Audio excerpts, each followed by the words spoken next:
Meus irmãos, nós vamos abrir a palavra de Deus na primeira carta do apóstolo João, no capítulo 5. Primeira carta do apóstolo João, capítulo 5.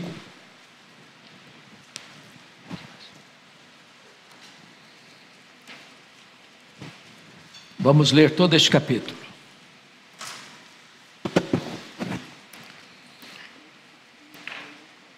Está escrito o seguinte: todo aquele que crê que Jesus é o Cristo é nascido de Deus, e todo aquele que ama ao que o gerou também ama ao que dele é nascido. Nisto conhecemos que amamos os filhos de Deus, quando amamos a Deus e praticamos os seus mandamentos. Porque este é o amor de Deus, que guardemos os seus mandamentos. Ora, os seus mandamentos não são penosos, porque todo o que é nascido de Deus vence o mundo, e essa é a vitória que vence o mundo, a nossa fé. Quem é o que vence o mundo, senão aquele que crê ser Jesus, o Filho de Deus? Este é aquele que veio por meio de água e sangue, Jesus Cristo, não somente com água, mas também com a água e com o sangue. E o Espírito é o que dá testemunho, porque o Espírito é a verdade. Pois há três que dão testemunho no céu: o Pai, a Palavra e o Espírito Santo. E esses três são um. E três são os que testificam na terra: o Espírito, a água e o sangue. E os três são unânimes num só propósito. Se admitimos o testemunho dos homens, o testemunho de Deus é maior. Ora, este é o testemunho de Deus, que ele dá acerca do seu Filho. Aquele que crê no Filho de Deus tem em si o testemunho. Aquele que não dá crédito a Deus o faz mentiroso, porque não crê no testemunho que Deus dá acerca do seu Filho. E o testemunho é este: que Deus nos deu a vida eterna, e esta vida está no seu Filho. Aquele que tem o Filho tem a vida. Aquele que não tem o Filho de Deus não tem a vida. Estas coisas vos escrevi, a fim de saberdes que tendes a vida eterna, a vós outros que credes em o nome do Filho de Deus. E esta é a confiança que temos para com Ele, que se pedirmos alguma coisa segundo a sua vontade, Ele nos ouve. E se sabemos que Ele nos ouve, quanto ao que lhe pedimos, estamos certos de que obtemos os pedidos que lhe temos feito. Se alguém vir a seu irmão cometer pecado não para a morte, pedirá e Deus lhe dará vida. Aos que não pecam para a morte, há pecado para a morte, e por esse não digo que rogue. Toda injustiça é pecado, e há pecado não para a morte. Sabemos que todo aquele que é nascido de Deus não vive em pecado. Antes, aquele que nasceu de Deus o guarda, e o maligno não lhe toca. Sabemos que somos de Deus, e que o mundo inteiro jaz no maligno. Também sabemos que o Filho de Deus é vindo, e nos tem dado entendimento, para reconhecermos o verdadeiro. E estamos no verdadeiro em seu Filho, Jesus Cristo. Este é o verdadeiro Deus e a vida eterna. Filhinhos, guardai-vos dos ídolos. Irmãos, eu quero hoje refletir com vocês sobre o seguinte tema: as 7 certezas do crente. As 7 certezas do crente. Quando João escreveu esta carta, já estava no final do primeiro século, e a igreja estava sendo bombardeada por uma perigosa heresia chamada de gnosticismo, que negava a divindade de Cristo. E João escreve esta carta para mostrar de fato que Jesus Cristo é o verdadeiro Deus, verdadeiro homem. E nesta epístola ele vai provar para nós que você pode saber quem é um verdadeiro crente por 3 maneiras. Primeiro, por aquilo que ele chama de prova doutrinária. É o versículo 1. Aquele que crê que Jesus é o Cristo, esse é nascido de Deus. Se você não crê que Jesus é o Cristo, o Messias, então você não pode ser um crente, não pode ser um cristão. Segunda prova é a prova social. E ele prossegue no verso 1 e diz assim: todo aquele que ama o que o gerou, também ama o que dele é nascido. Então, a segunda prova é quando você ama a Deus e ama o seu próximo, seu irmão. Se você não ama, você não é um crente, você não é um cristão. E a terceira prova é a prova moral. Olha comigo o verso 2. Nisto conhecemos que amamos os filhos de Deus, quando amamos a Deus e praticamos os seus mandamentos. Então a prova moral é a obediência. Bom, por que ele está dizendo isso? Porque ele está refutando o que disse outrora acerca das heresias tentando enganar os crentes, daqueles que não conheciam a Deus, que não eram de Deus, mas que viviam segundo o maligno, que este mundo está posto no maligno. A carta toda foi escrita para lhe dar certeza da sua salvação. Aliás, a palavra sabemos aparece 39 vezes nesta epístola. A palavra sabemos aparece 8 vezes só nesse capítulo que lemos. Todo esse capítulo foi escrito, aliás, toda essa carta, para lhe dar uma garantia. Estas coisas eu vos escrevi para que saibais que tendes a vida eterna. Está escrito no versículo 13. Então, João vai tratar aqui de 7 certezas do crente. E vamos ver então que certezas são essas. Primeiro, temos a certeza de que quem é nascido de Deus, ama a Deus e ama os irmãos. É isso que ele está dizendo aqui. Todo aquele que crê que Jesus é o Cristo é nascido de Deus. E se você é nascido de Deus, 2 coisas vão acontecer na sua vida. Primeiro, você vai amar a Deus. Se você não ama a Deus, isso é uma prova que você precisa nascer de novo. Se você é crente, você ama a Deus. E se você ama a Deus, você vai fazer 3 coisas. Primeiro, você vai declarar que ama. Segundo, você vai ter tempo para esse Deus. Terceiro, você vai procurar agradar esse Deus. Então é fé, então é amor, então é obediência. Sem essas coisas não há possibilidade de você dizer que ama. Como é que você ama a Deus? Quando você obedece a Deus. Como é que você ama o seu irmão? Quando você serve ao seu irmão. Fora disso, não há a mínima probabilidade de você dizer: eu sou um crente, eu sou um cristão, eu tenho segurança da minha salvação. Então a primeira certeza é essa. Você que é nascido de Deus, você ama a Deus. Você que é nascido de Deus, você ama o seu irmão. Segunda certeza do crente. O crente é aquele que tem certeza de que Jesus Cristo é Deus. Esta é a tese dos versos 6 a 10. E aqui eu queria só pensar com você os conceitos da época, porque os fariseus e os sacerdotes achavam que Jesus era um embusteiro. Outros achavam que Jesus Cristo era um religioso fanático.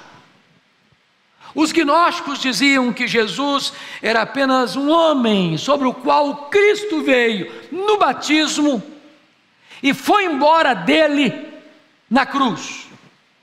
Bom, Ário de Alexandria diz que Jesus foi a primeira criação de Deus. Mais recentemente vinha as testemunhas de Jeová para dizer que ele não é igual a Deus. Depois surgiu os espíritas dizendo: não, ele foi um mestre. Depois veio os muçulmanos dizendo: não, ele foi apenas um profeta. E para você, quem é Jesus Cristo? O cristão tem certeza de que Jesus Cristo é Deus. E aqui João vai levantar para nós 3 testemunhos no céu, 3 testemunhos na terra. Se não, vejamos, olha aí comigo, versículo 7. Pois há 3 que dão testemunho no céu: o Pai, a Palavra e o Espírito Santo. Talvez é o versículo mais claro da Bíblia sobre a Trindade. E ele diz: e os 3 são um. Nós não cremos no politeísmo, nós cremos em Deus, um único Deus, que subsiste em 3 pessoas: o Pai, o Filho e o Espírito Santo. João chama o Filho de a Palavra, o Verbo, o Logos. E ele diz que esses 3 no céu dão testemunho da divindade de Jesus Cristo. Mas agora ele diz, no versículo 8, e 3 são os que testificam na terra: o Espírito, a água e o sangue. E os 3 são unânimes num só propósito. Que propósito? Testificar que Jesus é o Filho de Deus, Ele é Deus. Mas vamos entender isso aqui. O que significa água e sangue dando testemunho? Bom, Os reformadores, Lutero e Calvino, acharam que quando fala de água e sangue, ele está se referindo aos dois sacramentos. Depois vem Agostinho de Hipona, diz: não, esse água e sangue tem a ver com aquele momento em que seu lado foi furado com a lança e saiu água e sangue. Mas Tertuliano, outro pai da igreja, diz que água e sangue tem a ver com o batismo e com a morte de Jesus. E parece-nos que esta terceira opção é a melhor. Por quê? Porque João está refutando aqui, meus irmãos, os gnósticos, e dentro dos gnósticos tinha os ebionitas, que diziam o seguinte, através de Cerinto, seu líder, que Jesus era homem, só homem. Aí o Cristo veio nele na hora do batismo, e o Cristo foi embora dele na hora que foi crucificado. Então o que João estaria dizendo é que, na verdade, ele é o Cristo desde o seu nascimento, desde a sua morte e para sempre o mesmo. Ele não houve um momento antes do batismo que ele deixou de ser o Cristo. Ele era o Cristo, ele era o Filho de Deus, ele foi concebido por obra do Espírito Santo. Quando Jesus nasceu, o anjo proclamou aos pastores: eu vos trago boa nova de grande alegria, que será para todo o povo, é que hoje vos nasceu o Salvador, que é Cristo, o Senhor. Então João está refutando essas heresias que surgiram lá no final do primeiro século. Ele é o Filho de Deus, ele não tomou sua natureza, ele não tomou a nossa natureza apenas por um momento e depois a largou. Não, ele foi verdadeiramente Deus, ele foi verdadeiramente homem. Pois bem, olha comigo o versículo 10: aquele que crê no Filho de Deus tem em si o testemunho. Aquele que não dá crédito a Deus o faz mentiroso, porque não crê no testemunho que Deus dá acerca de seu Filho. Então, não dá para você ser um crente se você não aceita o testemunho que Deus deu acerca do seu próprio Filho, que Ele é Deus. Pois bem, vamos à terceira certeza do crente. Temos a certeza que aqueles que creem em Cristo têm a vida eterna. Versos 11 a 13, confiram comigo. E o testemunho é este, que Deus nos deu a vida eterna, e esta vida está no seu Filho. Aquele que tem o Filho tem a vida, aquele que não tem o Filho de Deus não tem a vida. Estas coisas eu vos escrevi para saberes que tens a vida eterna, a vós que credes em o nome do Filho de Deus. Então vejam vocês, meus amados irmãos, uma coisa muito importante aqui. O Evangelho de João foi escrito para os incrédulos, para ensinar eles uma coisa, que se eles crerem em Jesus, eles têm a vida eterna. Está lá em João 20, 31. A primeira carta já foi escrita para crentes, para dizer o seguinte para eles: vocês que creram, precisam saber que vocês já têm a vida eterna. Tem muito crente que, embora crente, salvo pela graça, vive nessa insegurança, vive nesse medo de perder a salvação. Se julgam salvos de manhã ou perdidos à noite, de manhã indo para o céu, de noite indo para o inferno. Medo de cair da graça, medo de perder a salvação, medo de ter um nome no livro da vida e de repente Deus olha, passa uma borracha e apaga o nome do livro da vida. Na verdade, João está dizendo o seguinte para a igreja: vocês precisam entender isso, que vocês que creram, vocês já têm a vida eterna. Não terão, não, tem, é agora, é certeza, é posse, é convicção. Essa vida eterna não é conquistada por vocês, não é comprada por vocês, não é merecida por vocês, é uma dádiva de Deus, e esta dádiva é feita mediante Cristo Jesus. Quando você crê nele, você já pode ter essa certeza. E ele vai dizer de forma muito linda no verso 12: aquele que tem o Filho tem a vida, aquele que não tem o Filho não tem a vida. Então não há salvação fora de Jesus, não há nenhuma religião que possa salvar, não há nenhum homem, por mais conhecido ou poderoso, que possa salvar. A salvação é uma dádiva de Deus oferecida em Cristo Jesus. Se você tem Jesus, Se você tem o Filho, você tem a vida. Se você não tem Jesus, não tem o Filho, não tem a vida. Não há possibilidade de salvação fora de Jesus. Nenhum outro nome dado entre os homens pelo qual importa que sejamos salvos, a não ser o nome de Jesus. Essa é a certeza que você e eu devemos ter no nosso coração. Quarta certeza, veja comigo. Temos a certeza de que Deus responde às nossas orações quando elas estão afinadas com a vontade de Deus. Olha comigo os versos 14 e 15. E essa é a confiança que temos para com Ele, que se pedirmos alguma coisa segundo a sua vontade, Ele nos ouve. E se sabemos que Ele nos ouve quanto ao que lhe pedimos, estamos certos de que obtemos os pedidos que lhe são feitos. Então vamos entender aqui. Deus responde oração. Mas oração não é para você impor a sua vontade a Deus. Oração não é para você dobrar a vontade de Deus, para que Deus abra mão da vontade dEle para aceitar a sua vontade. Oração é respondida por Deus quando você faz esta oração segundo a vontade de Deus, para glorificar a Deus, porque você e eu não sabemos orar como convém. Nós não sabemos o que é melhor para nós. Às vezes nós pedimos para Deus uma pedra pensando que estamos pedindo um pão. Às vezes nós pedimos para Deus que vai nos destruir pensando que estamos pedindo que vai nos dar vida. Então Deus atende a sua oração quando você a faz de acordo com a vontade dEle, porque Deus tem o melhor para você, porque a vontade de Deus é boa, perfeita e agradável. Então notemos isso. Quando é que Deus deixa de responder a sua oração? Primeiro, diz a Bíblia, quando você tem algum pecado inconfesso na sua vida. Se observar a iniquidade, diz o salmista, Deus não me teria ouvido. Então não é possível que você prevaleça na oração e viva no pecado ao mesmo tempo.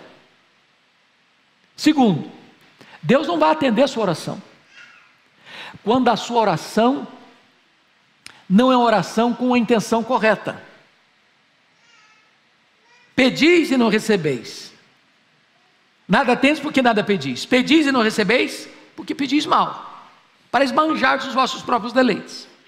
Se a sua oração é egoísta, se a sua oração é para alguma vantagem pessoal em detrimento de outrem, Deus, não vou responder, motivação não está boa.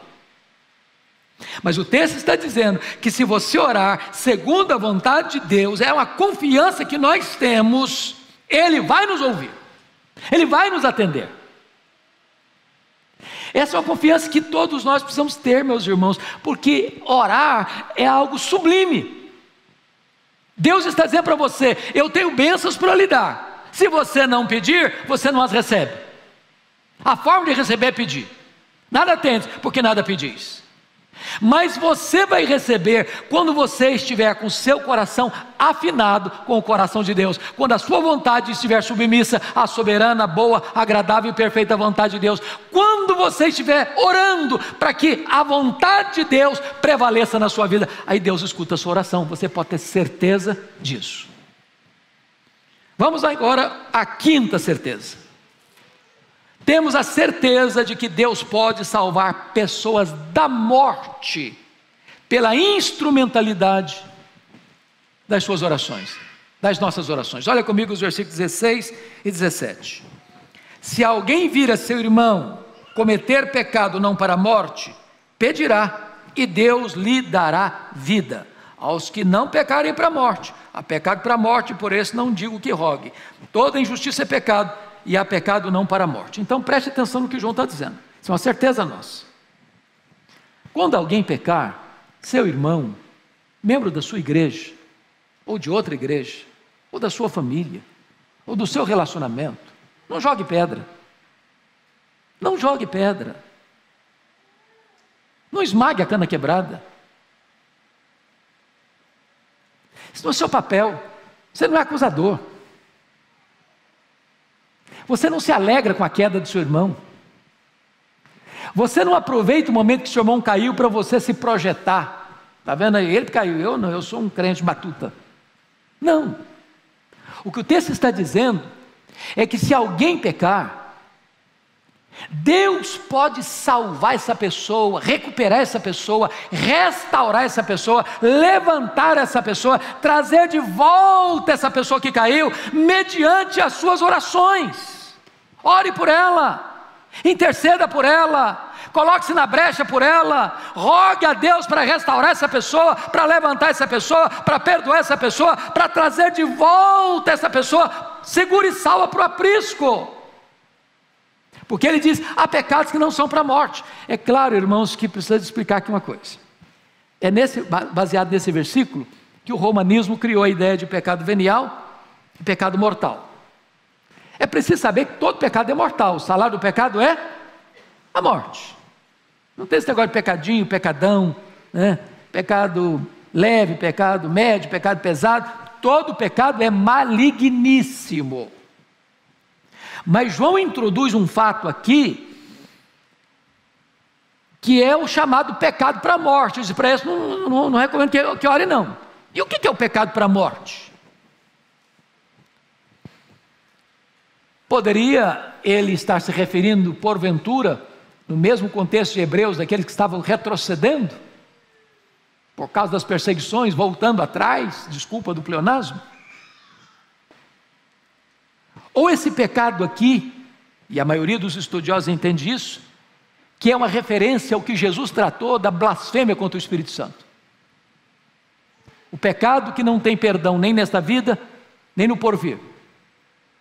E o que é a blasfêmia contra o Espírito Santo?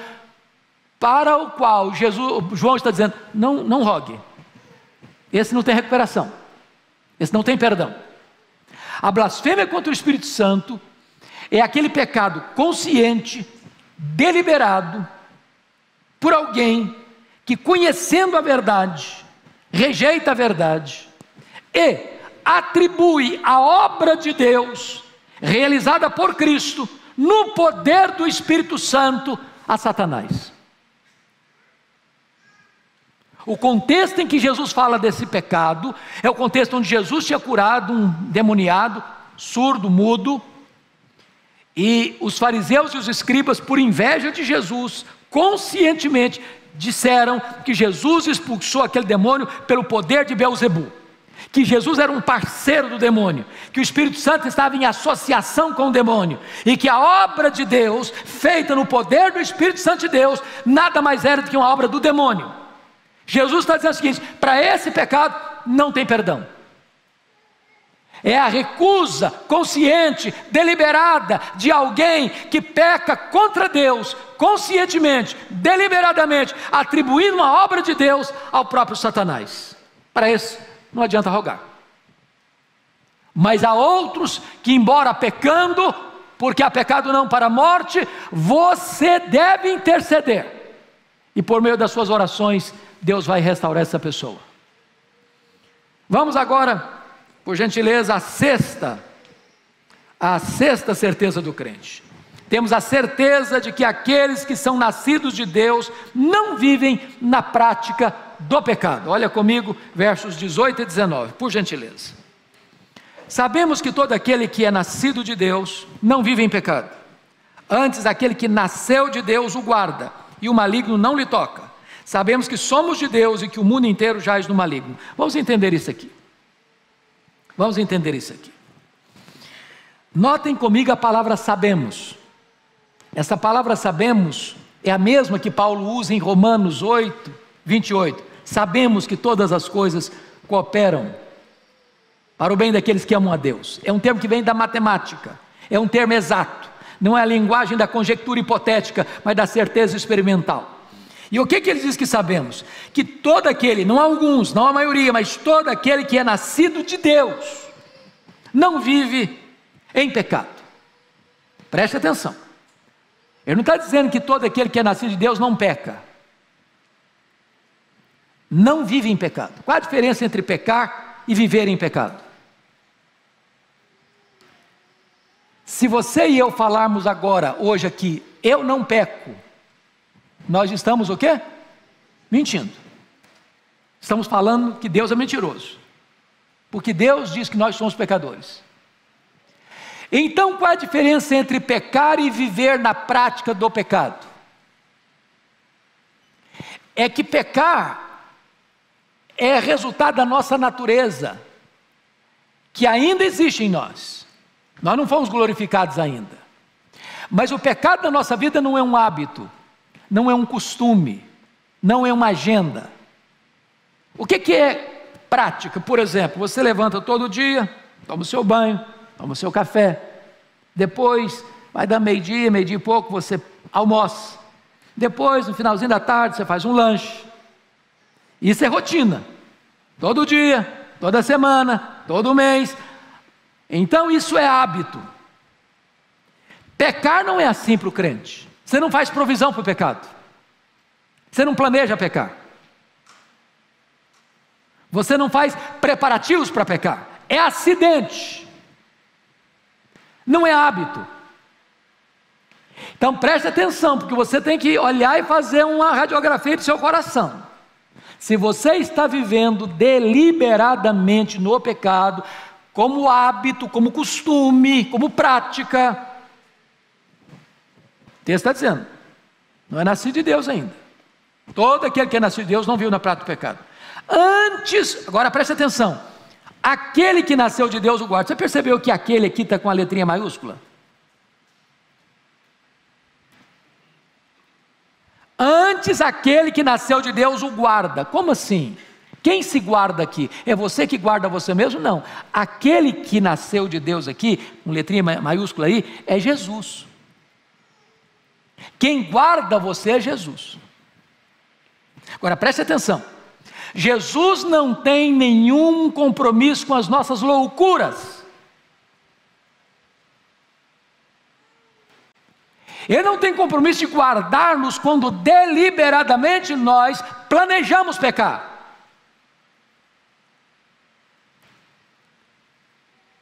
Agora, Jesus guarda você quando você depende de Deus, pede misericórdia a Deus. Ele guarda você, e aqui está escrito, e o maligno não lhe toca.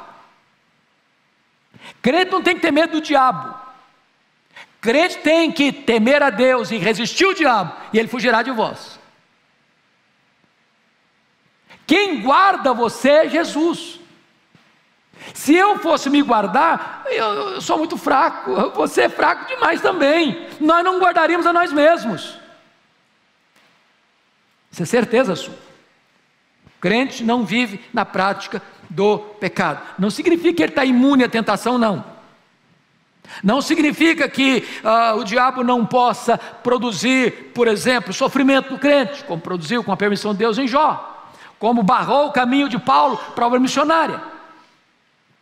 Mas no sentido de o diabo não pode tocar você para destruir a obra de Deus em você, para tirar você das mãos de Jesus, para roubar de você a sua salvação. Absolutamente não, porque aquele que guarda você é maior aquele que está em nós do que aquele que está no mundo. O mundo jaz no maligno, você jaz em Cristo. Bom, a última certeza do crente, vamos ver. Sétima certeza: temos a certeza de que a vida cristã é a vida verdadeira.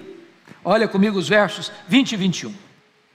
Também sabemos que o Filho de Deus é vindo e nos tem dado entendimento para reconhecermos o verdadeiro. E estamos no verdadeiro em seu Filho, Jesus Cristo. Este é o verdadeiro Deus e a vida eterna. Filhinhos, guardai-vos dos ídolos. Então Jesus Cristo é o verdadeiro. Ele é o verdadeiro Deus. Ele é a verdadeira luz que vindo ao mundo ilumina todo homem. Ele é certamente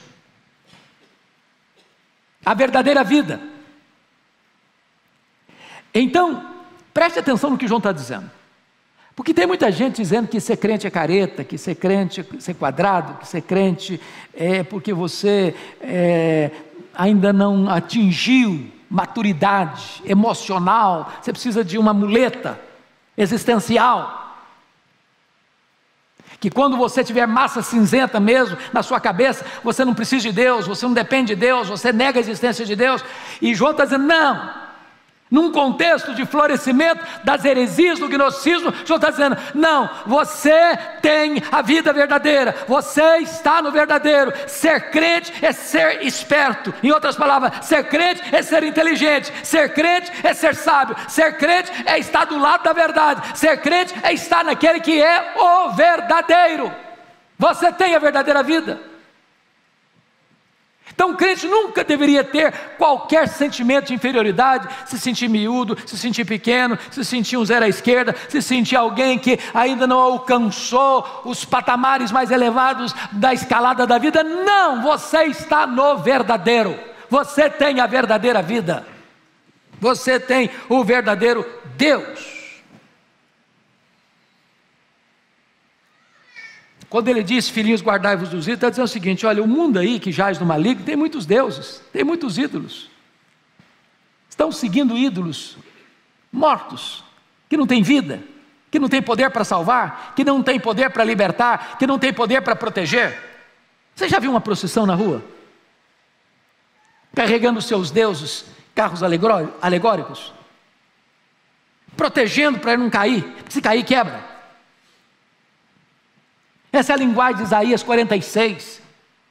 Os ídolos que os homens fabricam precisam ser carregados nos braços, nas costas. É você que os protege. E aí diz: não, o nosso Deus, Ele nos carrega no colo desde a infância até a velhice. Ele nos carrega no tempo, Ele nos carrega na eternidade, Ele nos carrega na vida, Ele nos carrega na morte, Ele nos carrega depois da morte. Ele é o nosso Deus verdadeiro. Então fuja dos ídolos. Você tem o verdadeiro. Mas eu queria concluir, você lendo comigo, por favor, o versículo 12. Você pode ler o 12 comigo? Acho que aqui está a síntese desse texto. Todos juntos, vamos lá? Aquele que tem o Filho, tem a vida. Aquele que não tem o Filho de Deus, não tem a vida. Me permita contar uma ilustração que eu já contei em tempos de outrora aqui, para ilustrar bem isto. Havia um homem muito rico na Europa, e este homem era amante da arte, da pintura, e este homem resolve investir quase toda a sua fortuna em quadros de pintores famosos. Ele tinha uma grande galeria de arte. Ele tinha um filho único, herdeiro da sua grande fortuna. Um dia esse filho vai fazer uma viagem com um dos seus amigos, aliás, o seu amigo mais próximo, e nessa viagem houve um terrível acidente e o filho deste homem morreu, longe de casa. E o seu amigo, sabendo que o seu pai era um amante da arte, e ele era um pintor não de qualidades superlativas, mas mediana, mandou para o pai dele uma espécie de quadro que ele mesmo pintou, do seu filho que havia falecido. Colocou este quadro numa moldura e mandou para aquele homem, enlutado de filho único. E quando aquele homem rico recebe este quadro do filho, ele coloca-o numa moldura tão nobre quanto as outras molduras e os outros quadros famosos. Antes de morrer, esse homem fez um testamento e recomendou ao seu mordomo, administrador, que então fizesse um leilão de todos os quadros. E aquele administrador, então, oportunamente fez um grande leilão, convidou as pessoas mais nobres da Europa, as mais amantes das artes, para leiloar, vender aqueles quadros. E muitas pessoas ricas, e muitas pessoas nobres, e muitas pessoas amantes das artes foram lá para participar daquele leilão. Para surpresa de todos, o administrador abre o leilão não com os quadros mais famosos, dos pintores mais conhecidos, mas abriu o leilão com o quadro do filho. Não tinha nenhuma obra de arte a se admirar naquele quadro. O pintor era desconhecido, o quadro de mal traçadas linhas, e ninguém se interessou. Todos aguardavam os quadros mais belos, mais famosos, os artistas mais conhecidos. Até que alguém resolve dar um lance e compra o quadro do filho.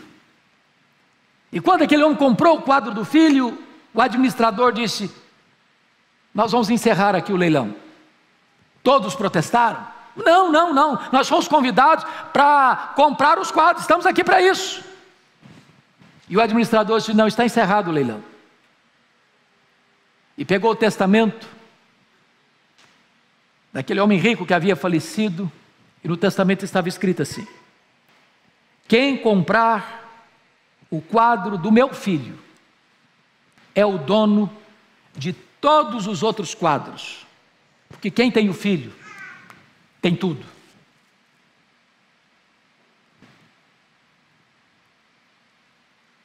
A palavra de Deus está dizendo para você e para mim hoje, nesta manhã: se você tem o filho, você tem a vida. Se você tem o filho, você tem a vida eterna. Se você tem o filho, você é herdeiro de Deus. Se você tem o filho, você é co-herdeiro com Cristo. Se você tem o filho, você tem a salvação. Se você tem o filho, você tem tudo que Deus preparou para você desde a eternidade. Que Deus nos abençoe. Amém.